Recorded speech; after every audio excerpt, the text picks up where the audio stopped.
Dear students, कैसे हैं आप लोग। I hope you will be fine and healthy now and I thinking and I have been thinking for 2 or 3 days कि मैं आप लोगों को क्लास 12th की मैथमेटिक्स की एक्सरसाइज करवाऊँ। तो चलिए आज हम आपको क्लास 12th की मैथमेटिक्स समझाते हैं और मैं अपना इंट्रोडक्शन दे दूं आप लोगों को। My name is Bhanu Pratap. तो चैप्टर फर्स्ट,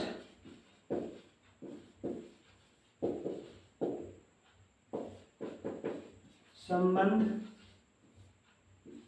और फलन, रिलेशन एंड फंक्शन।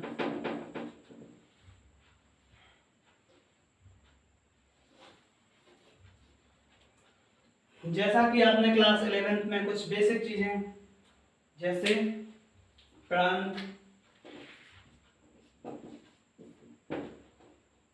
सहप्रांत, परिसर, इसे इंग्लिश में बोलते हैं डोमेन, इसे बोलते हैं कोडोमेन और इसे रेंज।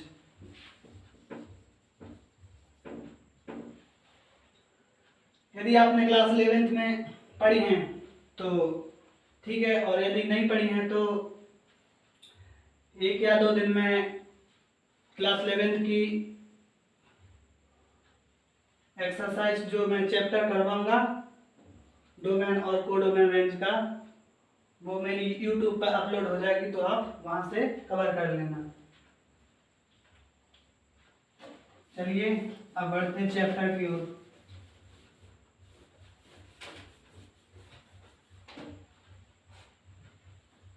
मैथ में सेट ए से सेट बी, समुच्चय ए से समुच्चय बी में संबंध और एक कार्तीय गुणन ए क्रॉस बी सबसेट यानी उपसमुच्चय होता है यदि a belong to capital A, अवयव a belong to capital A and अवयव b belong to capital B.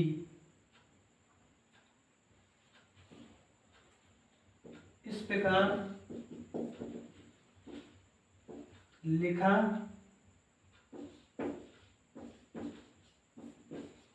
जाता है कि ए और बी, यानी ए का संबंध है बी से, या ए रिलेशन बी। जैसे आपको कंफर्टेबल लगे वैसे आप कर सकते हैं। अर्थात A B belong to R, यानी ए बी संबंधित है आर से। तो हम कहते हैं कि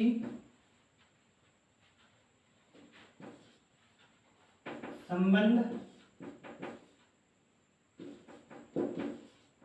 और के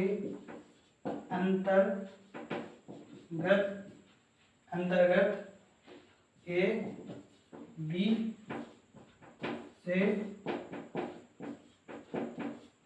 संबंधित है। पुनः ए बी संबंधित नहीं है आर से, तो हम कहते हैं कि संबंध आर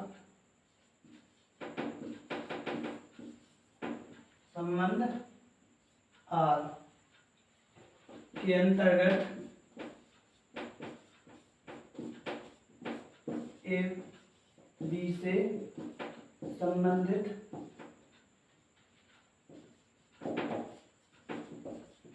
नहीं है, अर्थात ए संबंधित नहीं है बी से। और मैंने आप लोगों को ये इसलिए बताया है क्योंकि आपको आगे ऐसा ही लिखना है, इसलिए वहां पर आपको प्रॉब्लम ना हो।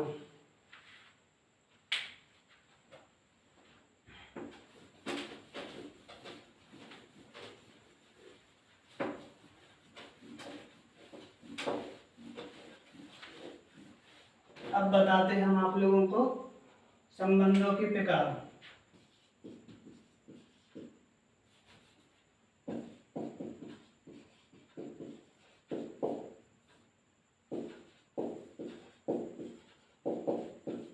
Types of relation.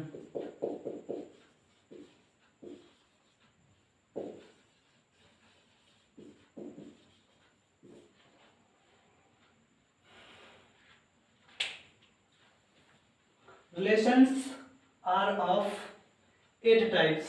संबंध 8 प्रकार के होते हैं। नंबर 1 रिक्त संबंध,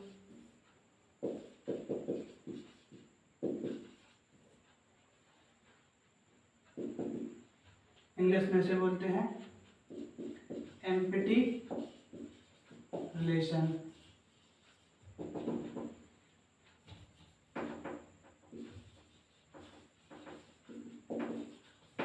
नंबर 2 सार्वत्रिक संबंध, इसे बोलते हैं यूनिवर्सल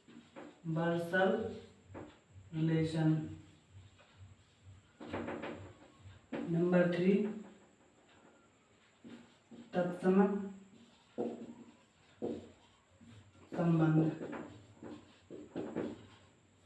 इसे बोलते हैं आइडेंटिटी रिलेशन।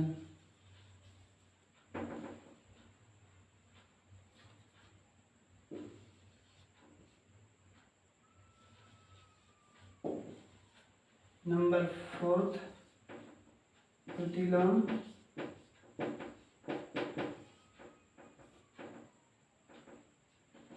संबंध, इसे बोलते हैं इनवर्स रिलेशन। और नंबर 5 स्वतुल्य संबंध,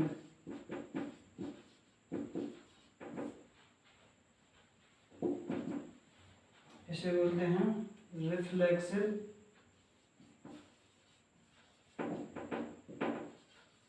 रिलेशन। और नंबर 6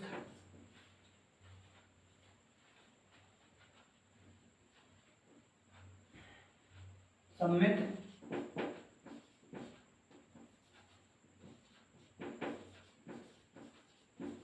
संबंध, इसे बोलते हैं सिमेट्रिक रिलेशन। नंबर 7 संक्रामक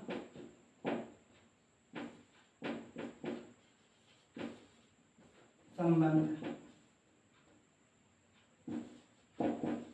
इसे बोलते हैं ट्रांजिटिव रिलेशन। नंबर 8, प्रतिसम्मित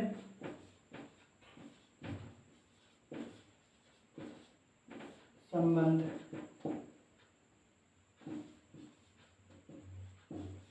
इसे बोलते हैं एंटी सिमेट्रिक रिलेशन।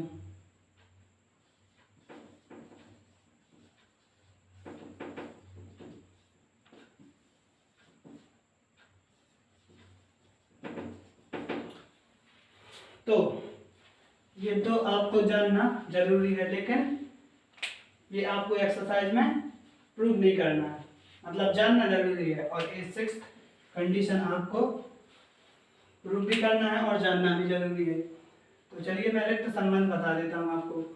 संबंध सेट ए पर परिभाषित संबंध R रिक्त संबंध कहलाता है यदि ए का कोई भी अवयव अपने से संबंधित नहीं हो। जैसे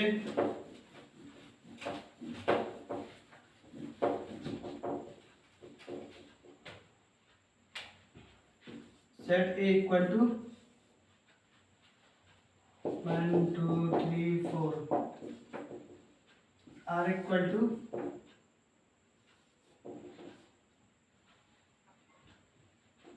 a B plus that A plus B equal to 10। तो दिया, तो देखिए ए बी ऐसा कोई भी अवयव नहीं है, मतलब इसमें जितनी भी पॉसिबिलिटी है वो आर में बनाइए। और उसमें देखिए इस क्या इसको संतुष्ट करता है, तो ऐसा आर में कोई भी अवयव मतलब युग्म नहीं है जो इस कंडीशन को संतुष्ट करता है, इसलिए है रिक्त संबंध कहलाता है। और रिक्त संबंध को R equal to 5 subset of A cross A. और अब सेकंड नंबर है जो आपका सार्वत्रिक संबंध। सेट ए पर परिभाषित संबंध R सार्वत्रिक संबंध कहलाता है यदि ए का प्रत्येक अवयव अपने से संबंधित हो, यानी जो रिलेशन दिया होगा वह उसे संतुष्ट, मतलब अपने से संबंधित होगा। अब जो थर्ड कंडीशन है वो है आपकी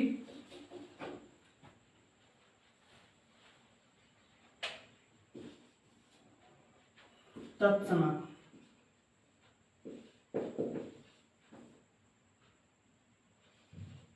संबंध, इसे बोलते हैं इंग्लिश में आइडेंटिटी रिलेशन। सेट ए पर संबंध आइडेंटिटी ऑफ ए तत्सम संबंध कहलाता है यदि ए का प्रत्येक अवयव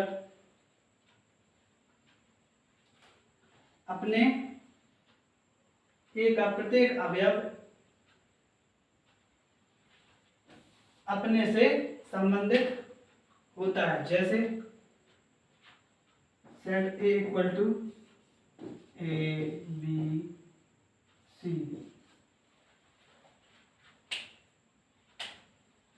identity of A equal to A b b c सी।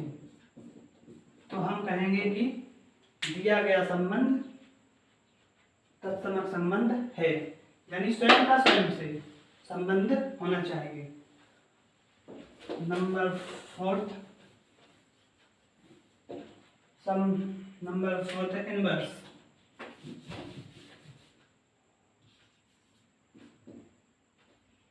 प्रतिलोम संबंध, इनवर्स रिलेशन। संबंध are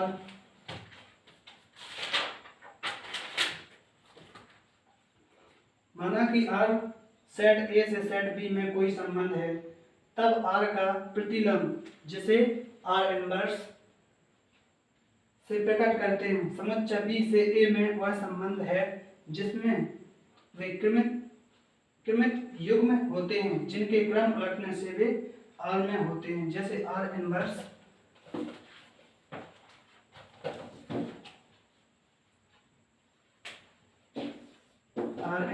equal to B A such that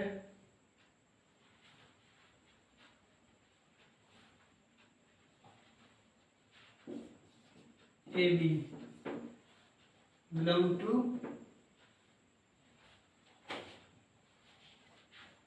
R।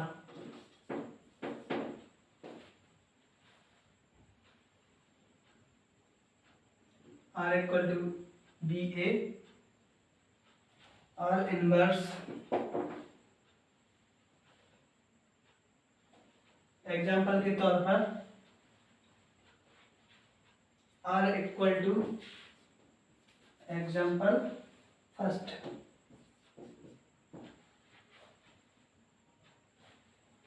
1.2, R equal to 1 2 3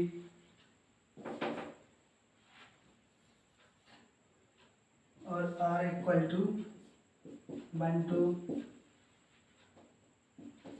1 3 2 3। तो इसका R इनवर्स अंकों को पलटने पर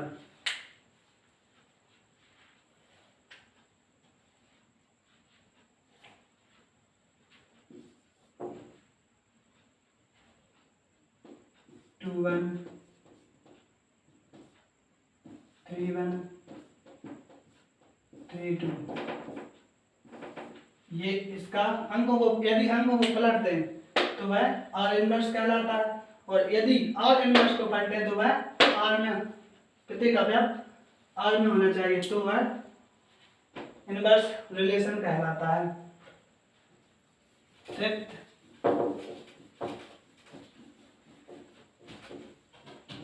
है आपकी स्वतुल्य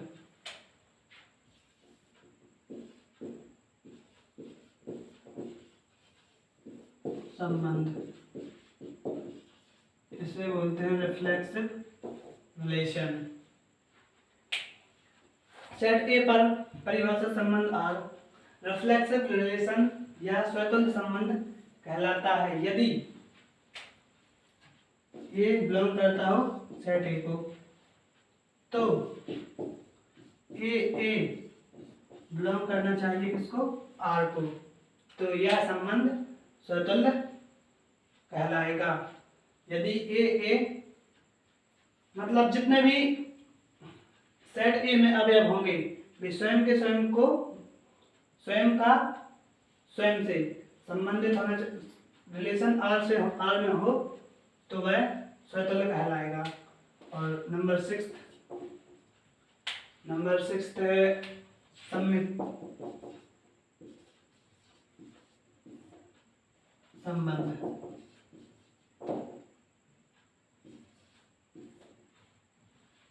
इसे बोलते हैं सिमेट्रिक रिलेशन। सेट ए पर परिभाषित संबंध आर तत्सम सममित संबंध कहलाता है यदि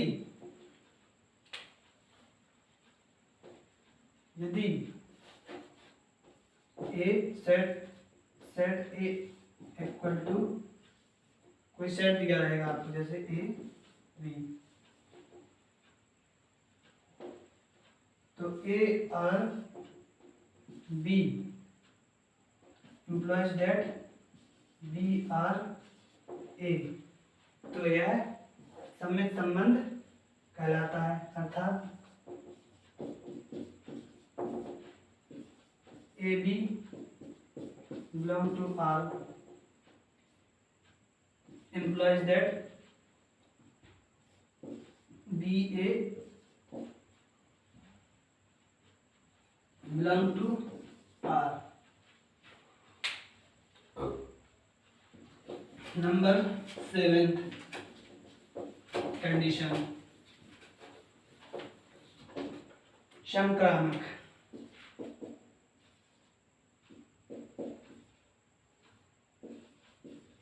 संबंध ऐसे बोलते हैं ट्रांजिटिव रिलेशन। सेट ए पर परिभाषित संबंध आर ट्रांजिटिव रिलेशन या संक्रामक संबंध कहलाता है यदि set A equal to A B C, तो यानी ए बी सी बिलोंग करते हैं किसको, आर को, तो ए आर बी और B R C implies that A R C अर्थात A B belong to R और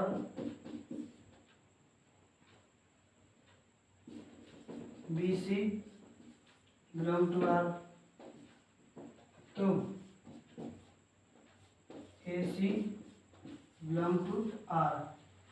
मतलब ऐसा होगा तो यह संक्रामक संबंध होगा।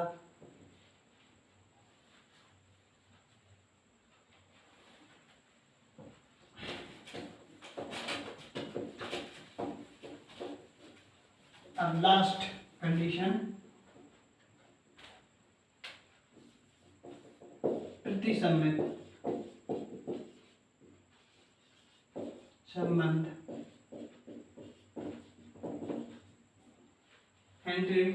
Antisymmetric relation. डेफिनेशन तो आपको वही लिखनी है जो मैंने सेट ए पर परिभाषित संबंध प्रतिसम्मित संबंध कहलाता है यदि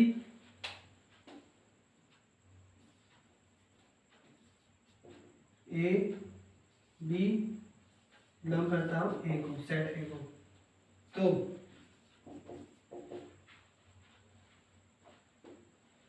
ए आर बी और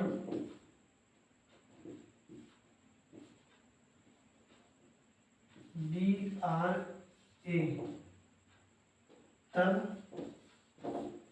ए इक्वल टू बी, यानी ए इक्वल होंगे तो यह प्रतिसम्मित संबंध होगा। चलिए अब कुछ एग्जाम्पल करवा दें आपको, जिससे आपको पता चलेगा।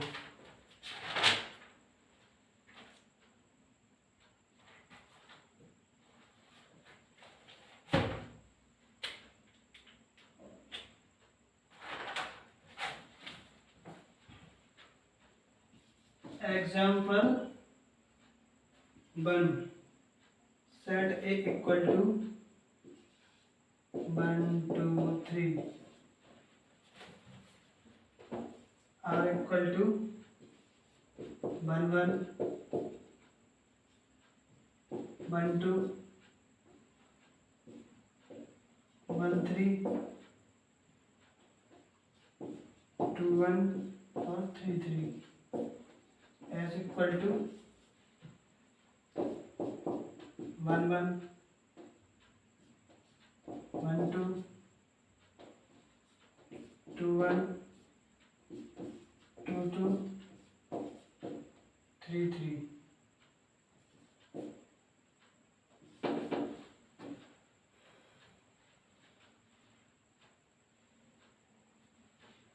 इनमें से कौन सा संबंध स्वतंत्र है, यानी रिफ्लेक्सिव रिलेशन, और कौन स्वतंत्र नहीं है। तो देखिए कंडीशन में आपने पढ़ा था सेट ए पर परिभाषित संबंध आर स्वतंत्र कहलाता है यदि ए का प्रत्येक अवयव ए के स्वयं से संबंधित यानी अपने से संबंधित हो। जैसे मतलब जितने भी आपको सेट ए में अवयव दिए होंगे वो स्वयं से, जैसे इसमें देखिए आप ए वन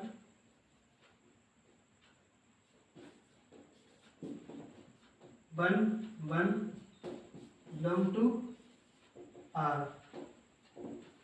लेकिन टू अवयव है सेट ए का और टू बिलोंग नहीं करता है आर को, अतः यह दिया गया संबंध स्वतंत्र नहीं है। मतलब जितने भी अवयव हों उनका स्वयं से स्वयं में संबंध होना चाहिए तो वह स्वतंत्र होंगे और अन्यथा नहीं होंगे। और इसमें देख लीजिए आप वन ए अवयव है सेट ए का, लेकिन ए वन अवयव है एस का यानी बिलोंग करता है एस को, और टू अवयव है सेट ए का तो टू बिलोंग करता है किसको, एस को। थ्री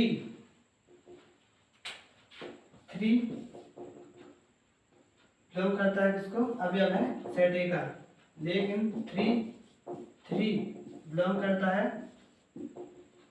एस को, अतः यह स्वतंत्र है।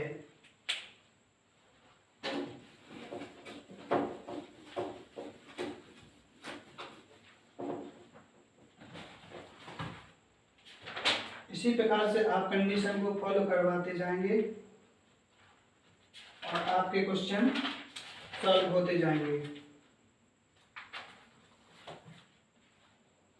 माना एग्जाम्पल नंबर 7, माना कि L किसी समतल में स्थित समस्त रेखाओं का एक समुच्चय है तथा R equal to L1 L2 such that L1 L2 का लंब है। समुच्चय L में परिभाषित एक संबंध है। सिद्ध कीजिए कि R सममित है किंतु ना तो स्वतल है और ना ही संक्रामक है।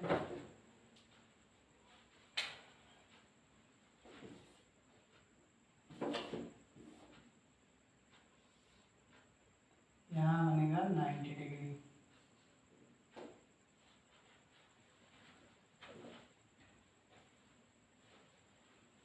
L1 L3 और L2 तो वो कह रहा है सममित है लेकिन स्वतल नहीं है। तो स्वतल की कंडीशन होती थी स्वयं का स्वयं से। तो दिया गया संबंध स्वतल नहीं है क्योंकि स्वयं की रेखा स्वयं पर लंब कैसे हो सकती है। जैसे रेखा L1 और L1 मतलब ये स्वयं की स्वयं पर लंब नहीं हो सकती, इसलिए यह स्वतल नहीं है। और यानी L1 नॉट बिलोंग R और सममित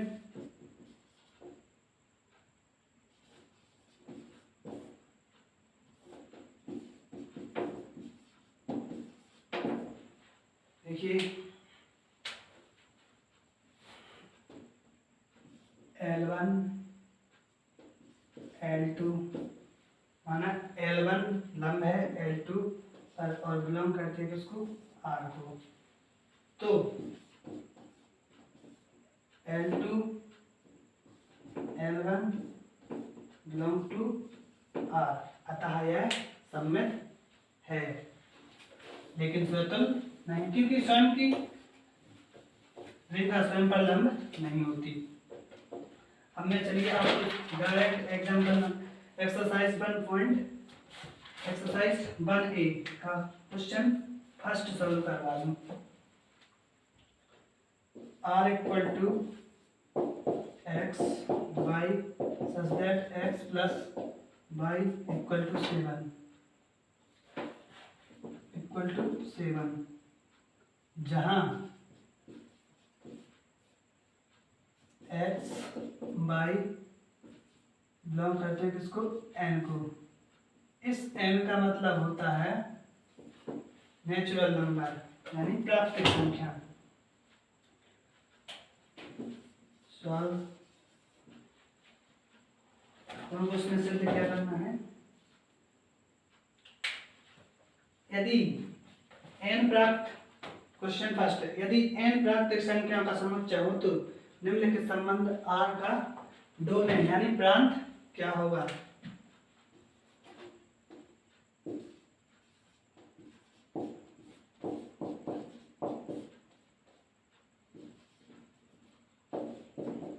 दिया गया संबंध a x plus Y equal to 7, या तो हम यही इक्वेशन को यही चेंज कर लें, और यदि ऐसा का ऐसा लिखा रहने दें तो ऐसे की मतलब एक की वैल्यू रखने पर आपको दूसरे की वैल्यू प्राप्त अपने आप होती जाएगी। जैसे चलिए हम y इक्वल टू कर लेते हैं, इस x को इस साइड लाएंगे यानी x का पक्षांतर करेंगे तो x 7 माइनस x हो जाएगा। ऐसे दे देते हैं इक्वेशन फर्स्ट। अब इक्वेशन फर्स्ट में x इक्वल टू 1 रखने पर फ्रॉम इक्वेशन फर्स्ट तो y equal to 7 minus 1 equal to 6, x equal to 2 रखने पर तो y equal to 7 minus 2 equal to कितना हो जाएगा 5।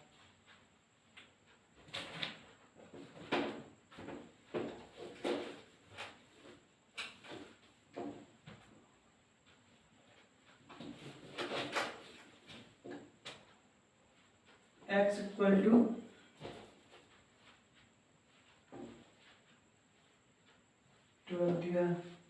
3 रखने पर y equal to 7 minus 3 y equal to 4, x equal to 4 रखने पर y equal to 7 minus 4 equal to कितना आएगा 3, x इक्वल टू 5 रखने पर तो y equal to 7 minus 5 equal to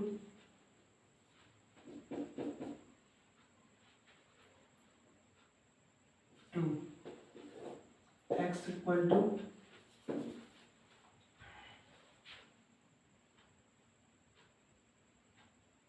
कितना रख दिया हमने 5, अब 6 तो y इक्वल टू 7 माइनस 6 तो y इक्वल टू 1। अब हम इनका रिलेशन निकाल लेंगे।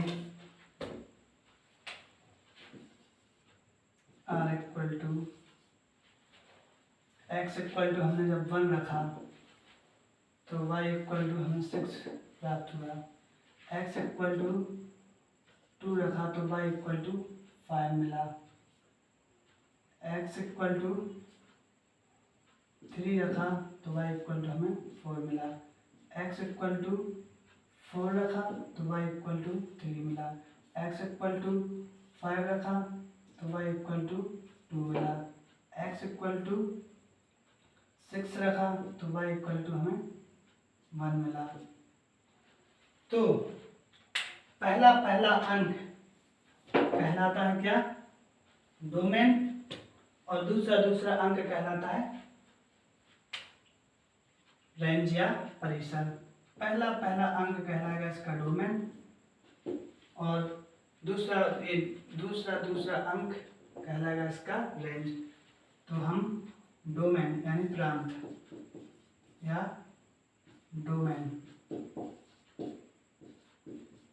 इक्वल 1 2 3 4 5 6। ये आपका डोमेन प्राप्त हो गया। 1 2 3 4 5 6। अब चलिए, आज के लिए इतना ही काफ़ी। जब हम अगले वीडियो में मिलेंगे तो आपको मतलब जितने भी क्वेश्चन रह गए हैं वो आपको सारे के सारे सॉल्व करवाएंगे, जो मुझे लगेगा कि ये करवाने लायक हैं। और यदि आपको मेरी मेहनत पसंद आ रही है तो मेरे चैनल को सब्सक्राइब कीजिए और लाइक करना मत भूलिए। और हाँ, कमेंट में बताइए कि आपको समझ में आया या नहीं।